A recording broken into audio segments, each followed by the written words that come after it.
하나님 말씀은 사무엘하 24장 1절로 17절 말씀입니다. 다윗의 인구 조사에 대한 내용들이 나옵니다. 우리가 매일 성경을 읽어 나가면서 하나님의 인도하심을 받는다는 것은 마치 바다에 떠 있는 배를 타고 항해하는 것과 같습니다. 여러분, 기차에는 핸들이 없습니다. 기차에는 선로가 길이고 방향이고 핸들입니다. 기차는 선로를 만나기만 하면 그 다음은 시간 문제일 뿐이지 그저 반드시 도착을 하게 될 것입니다. 그래서 기차의 운전석에는 가게 하는 것과 멈추게 하는 것 외에는 없습니다. 레일 위에 있기만 하면 그 다음은 그냥 따라서 가기만 하면 되기 때문입니다. 이처럼 기차는 목적지를 향하는 선로에 올라타서 선로를 이탈하지만 않는다면 아무런 문제가 없이 목적지에 반드시 도착을 하게 될 것입니다. 그러나 바다를 항해하는 배에는 기차처럼 그 선로라는 것이 없습니다. 바다에 들어서는 순간 바람, 물살, 파도 등에 의해서 배는 끊임없이 위치와 또 그 방향이 바뀌기 때문에 배에는 배를 조정하는 키가 반드시 필요합니다. 배의 방향은 매 순간 바뀌지 않으면 목적지에는 절대 도착할 수 없기 때문입니다. 그런데 배에는 그 키만 있다고 해서 바다를 항해할 수 있는 것은 아닙니다. 모든 배에는 반드시 그 키 앞에 둥글고 커다란 나침반이 있습니다. 배를 항해하기 위해서는 키를 움직여야 하지만 그 키는 나침반의 방향에 따라 조정하지 않으면 아무런 소용이 없기 때문에 키의 변화는 반드시 나침반의 방향에 맞추어져 있는 것입니다.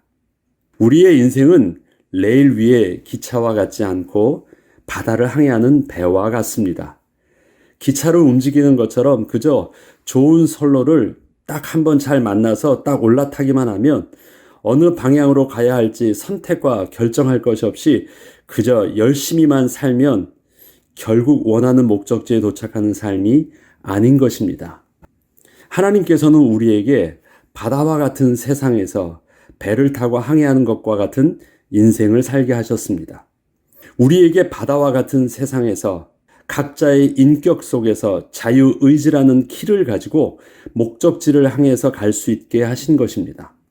하루에도 수십 번씩 바뀌는 상황의 변화와 사건과 생각들 속에서 가치 기준들은 점점 더 절대적이지 못하고 상대적으로 바뀌어가는 세상 속에서 매 순간마다 선택과 결정을 하며 살아가게 하신 것입니다. 파도가 한 번 치거나 바람이 불면 배는 방향을 새롭게 조정할 것을 반드시 우리에게 요구합니다. 그때가 되면 우리는 반드시 우리의 방향은 다시 새롭게 바꾸어야 하는데 문제는 무엇을 기준으로 해서 그 방향을 맞추어야 하는 것이냐입니다. 하나님의 말씀은 바다를 항해하고 있는 우리의 인생에 나침반과 같은 역할을 해주십니다. 하나님은 우리에게 키를 가지고 우리를 좌지우지하시는 것이 아닙니다. 나침반이 되십니다. 키는 나의 선택과 결정을 할 수 있는 하나님께서 우리에게 주신 자유의지입니다.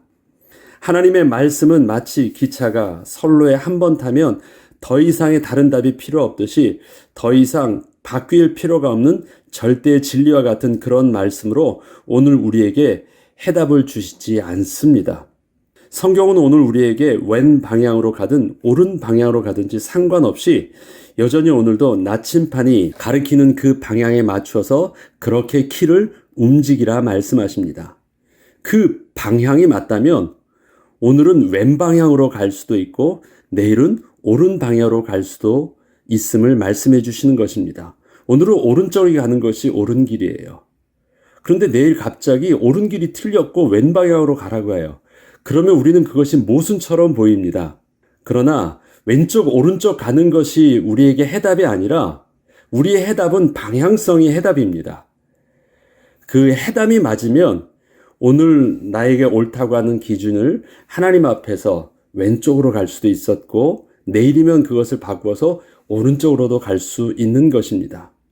그런데 우리는 착각을 합니다. 성경을 통해서 키를 왼쪽으로 가게 하면 딱 왼쪽으로만 맞추면 모든 인생이 끝나는 것처럼 그래서 그 답을 성경에서 찾으려고 합니다. 그러나 오늘의 그 답은 내일의 또 다른 상황 속에서 그 답은 답이 되지 않을 수 있습니다. 그러면 성경은 우리에게 애매모호한 길을 제시하냐? 그렇지 않아요.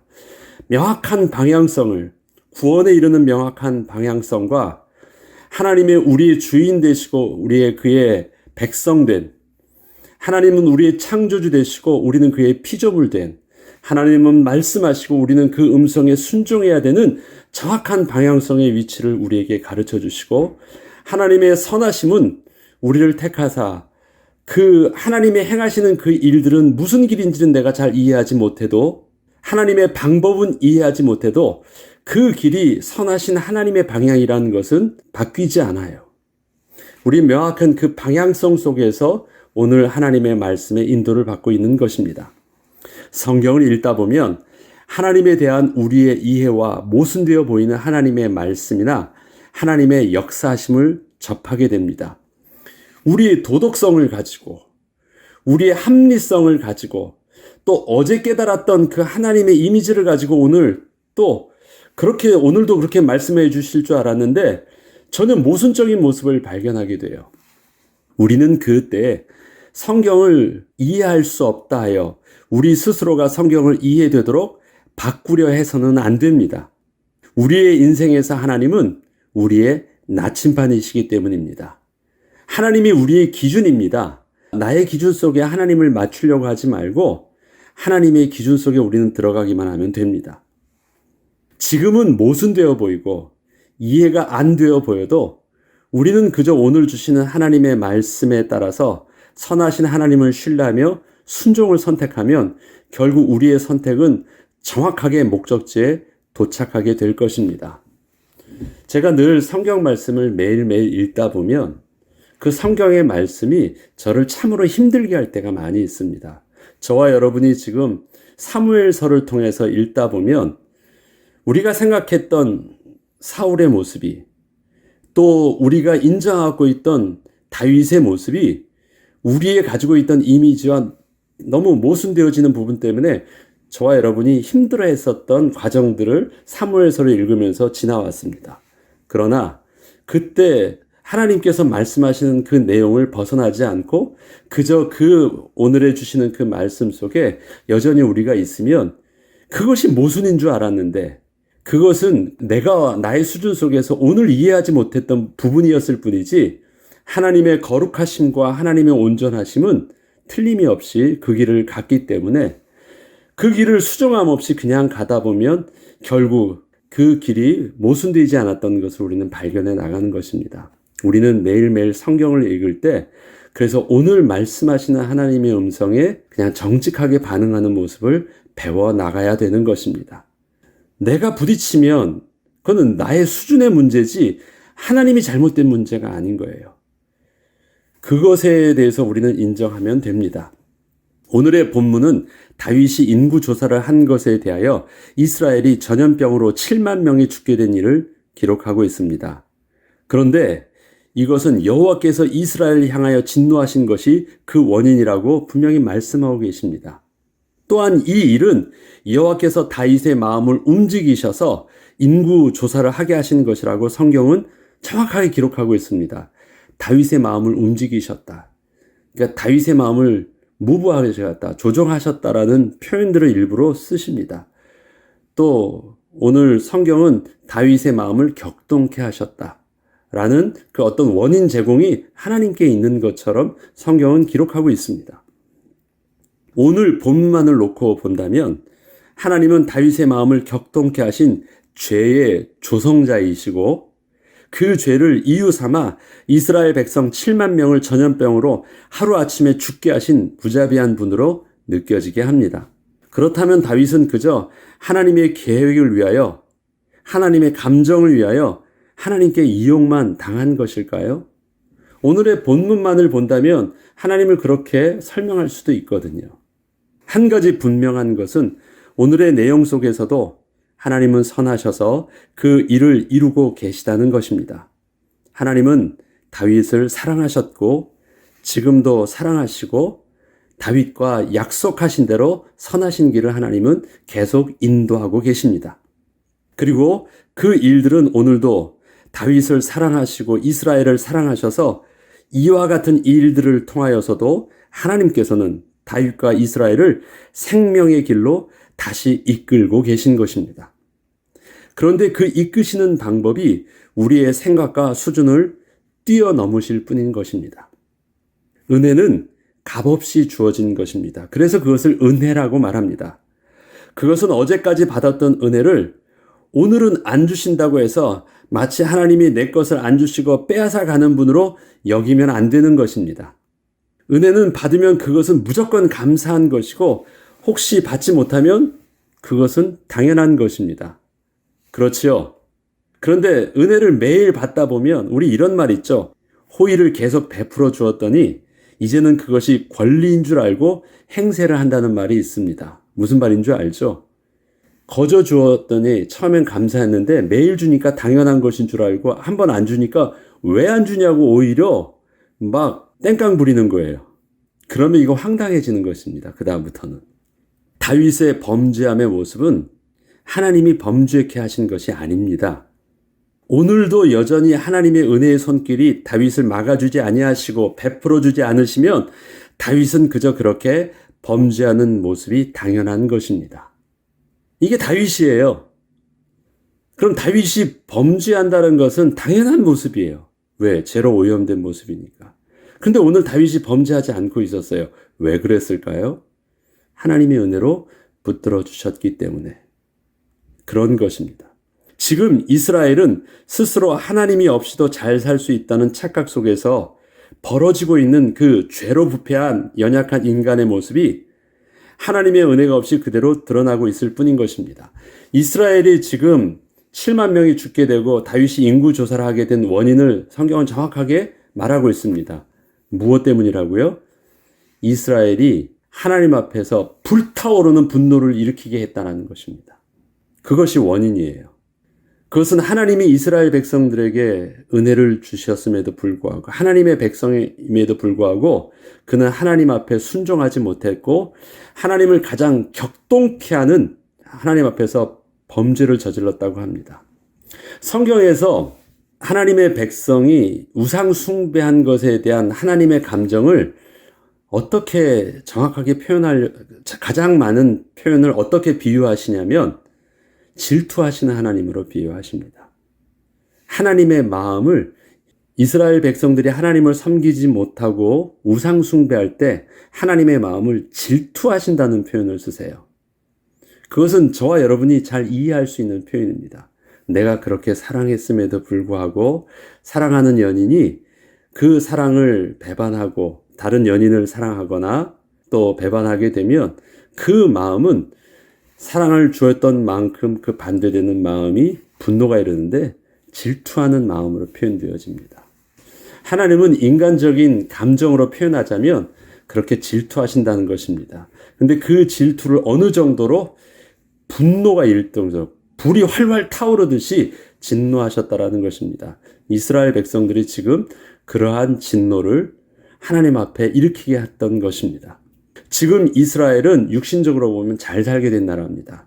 더 이상 주변 나라로부터 그렇게 침략을 받거나 공격을 받을 만큼 두려워 떨지 않아도 될 만큼 등 따스고 배부른 상태입니다. 그런데 그들이 그런 하나님의 은혜를 저버리고 스스로 자고하여져서 스스로 자기가 잘난 줄 알고 이제 하나님이 필요 없다 하고 스스로 하나님 앞에 서려고 한 것입니다. 그 가운데 누가 있습니까? 다윗이 있고 그 가운데 백성이 있는 것입니다. 그래서 저들 속에서 하나님께서 하나님의 은혜의 손길을 다시 깨달을 수 있도록 하셨습니다. 방법은 간단해요. 어떻게 하면 됩니까? 하나님께 은혜의 손길을 그냥 멈추시면 되는 거예요. 무슨 말인지 알죠? 하나님께서 저게 저주를 퍼부은 것이 아닙니다. 은혜의 손길을 멈추시고 그럼 한번 스스로 해봐라. 그러면 되는 것입니다. 그리고 저들은 스스로 행하고 있습니다. 자기가 좋은 대로 행하고 있습니다. 키는 잡고 오늘도 여전히 움직이고 있는데 그 앞에 나침판을 안 보고 있을 뿐입니다. 어떤 일들이 일어납니까? 그것이 이스라엘이 범죄하는 범죄의 원인이었습니다. 다윗이 인구 조사를 한다는 것은 그 숫자를 통해서 얻고 싶은 자기 만족이 있기 때문입니다. 인구 조사는 군사의 징집과 세금 징수를 위한 기준을 제공해 줍니다. 지금과 다르게 옛날에 인구 조사를 한다는 건 딱 두 가지 목적이에요. 군사가 몇 명이냐? 뽑을 수 있는 군사. 그 다음에 그들을 통해서 내가 또 국가에서 거둘 수 있는 세금. 두 가지입니다. 국가의 힘을 확인할 수 있게 해주는 중요한 정보인 것입니다. 그러나 이것은 하나님의 주권 속에서 보호받고 있는 이스라엘의 정체성에 심각한 오해를 불러일으키게 합니다. 이스라엘이 세상 나라들처럼 군사력과 경제력에 의해서 나라가 보호받고 있는 것이 아니었기 때문입니다. 세상의 우상을 대표하는 바알과 아세라상, 특히 블레셋을 중심으로 있는 그 바알신과 아세라상은, 바알신은 물질, 황금 만능주의, 물질 배금주의 사상의 핵심이 상징이고, 아세라상은 다산의 상징입니다. 여인의 상은 다산을 상징하고, 바알은 힘과 물질을 상징합니다. 그렇다면 저들이 하나님의 백성으로서 하나님을 섬기지 못하고 인구조사를 한다는 것은 바로 바알과 아세라 신을 섬기는 것 같은 똑같은 영적인 문제를 야기하는 것입니다. 왜요? 그 숫자를 통해서 힘을 얻기를 원하는 것이고, 그 숫자를 통해서 물질을 얻기를 원하는 것이고, 그것이 우리나라의 힘의 근원이라고 착각을 하도록 일으키게 하기 때문입니다. 시편 20편 7절에는 다윗이 이렇게 고백을 합니다. 어떤 사람은 병거, 어떤 사람은 말을 의지하나 우리는 여호와 우리 하나님의 이름을 자랑할 것입니다. 다윗의 이게 원래 고백입니다. 알고 있어요.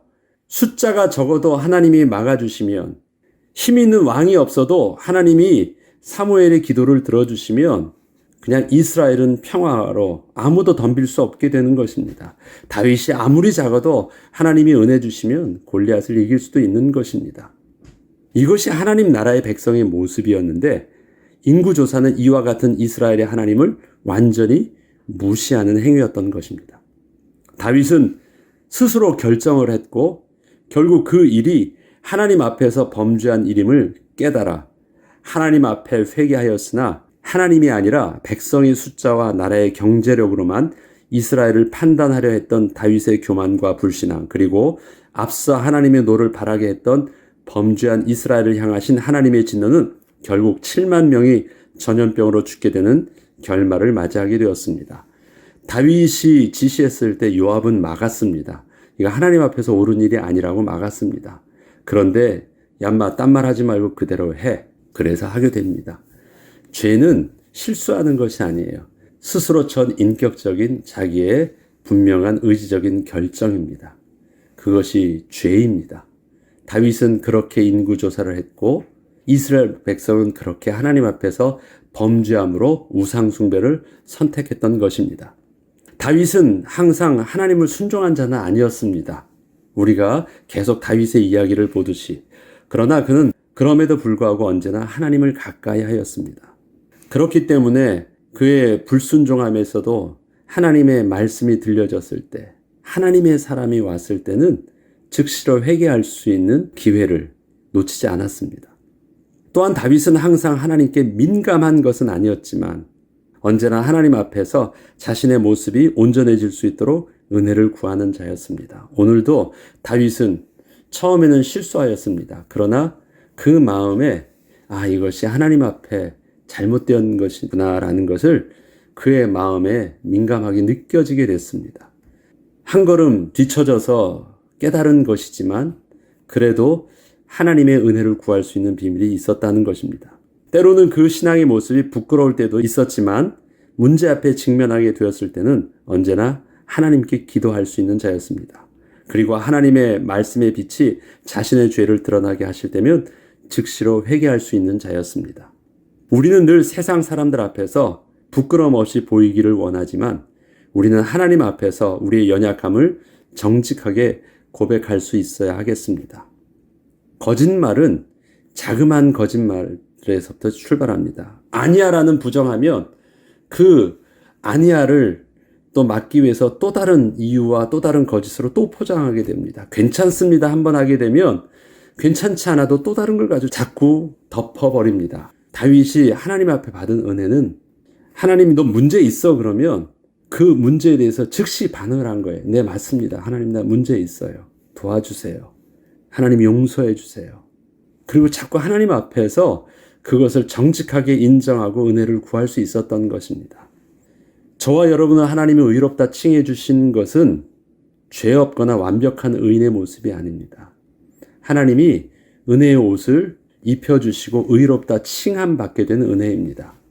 그러하기에 우리의 연약함을 하나님 앞에 정직하게 고백할 수 있다는 것, 그때 우리는 다윗처럼 비록 그는 육신의 연약함과 미련함 그리고 부족함이 있었어도 늘 하나님은 당신의 은혜 아래서 우리를 다시 수정하고 다시 회복하여 나아갈 수 있게 하여 주실 것입니다. 오늘도 우리는 선택과 결정을 하게 됩니다. 완벽하지 못한 선택을 할 수도 있을 것입니다. 부끄러운 결정을 할 수도 있습니다. 그렇지만 늘 하나님의 은혜 가운데 하나님의 말씀에 민감하고 혹시 뒤늦게 깨달았어도 즉시 돌이키면서 자꾸 수정하는 것, 자꾸 우리는 하나님의 말씀의 기준 앞에서 나의 키가 맞춰질 수 있도록 몸부림치면 오늘은 좀 바뀌었어도 또 말씀의 기준이 아니라고 하면 얼른 돌리면 돼요. 그러한 은혜들을 우리가 놓치지 않는 것이 오늘도 계속 우리의 삶 속에서 성령의 도우심을 받도록 기도하는 것이고 우리가 매일매일 아침마다 오늘의 말씀 속에서 하나님의 말씀을 묵상하고 인도받는 것입니다. 그 은혜의 비밀이 오늘도 또 하루를 주의 인도하심 가운데 승리하는 비밀이 되길 주의 이름으로 축복합니다. 기도하겠습니다. 하나님 아버지, 여전히 우리는 연약합니다. 죄로 부패한 우리의 육신은 온전치 못함이 참으로 부끄럽고 하나님 앞에서 날마다 후회하며 회개할 수밖에 없음을 고백합니다. 연약하지만 부끄럽지만 그래도 오늘도 주의 말씀 속에서 인도함을 얻으며 다시 수정하고 하나님의 방향성 속에 나침반 속에 나의 전 인격과 의지를 맞추고 순종하기를 소원합니다. 하나님 아버지, 그 은혜 가운데 오늘도 실수하여도 실패하는 인생 되지 않는 응답을 오늘의 삶 속에서도 누리게 하여 주옵소서. 감사드리며 우리 주 예수 그리스도 이름으로 기도합니다. 아멘.